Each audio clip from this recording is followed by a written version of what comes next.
Welcome back to One People, Many Lands. In the last video, we talked about the origins of slavery, the African diaspora, and the indigenous peoples of this land in the United States of America.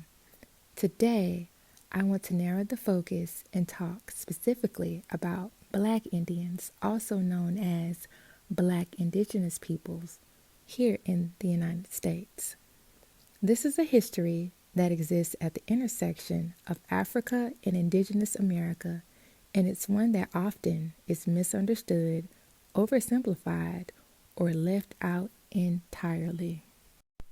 Who are Black Indians? When we say Black Indians, we are not talking about a single group.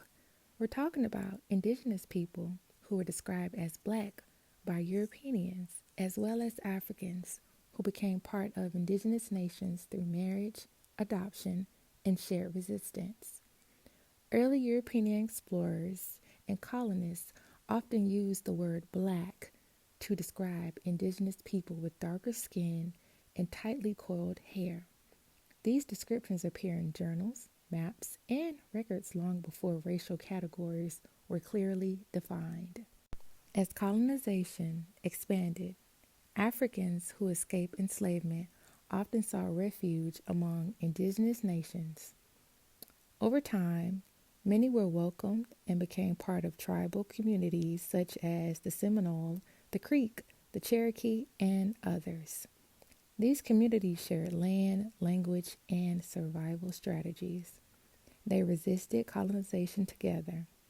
In many cases, children were raised knowing both African and indigenous ancestry, not as separate identities, but as one lived reality. Over time, colonial governments began to enforce rigid racial categories. Anyone labeled Black was increasingly pushed into the category of enslaved or non-indigenous, even if they were culturally native. This reclassification stripped many Black indigenous people of land rights, tribal recognition, and legal identity. Records were changed, families were divided, and histories were rewritten in ways that benefited colonial power. This history matters because it helps us understand how identities were shaped and reshaped over time. Black indigenous people did not disappear. Their stories were often renamed, reclassified, or written out of official records. Learning about Black Indians allows us to better understand family lineages, community histories, and lived realities that existed long before modern racial categories were enforced. It shows us how African and indigenous histories in the United States developed alongside one another through shared land, shared resistance, and shared survival. At One People, Many Lands, the purpose is to bring forward overlooked histories and encourage deeper understanding.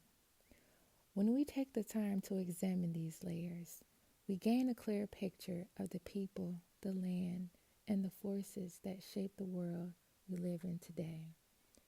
Thank you so much for watching, and if this video resonated with you, please like, share, and subscribe.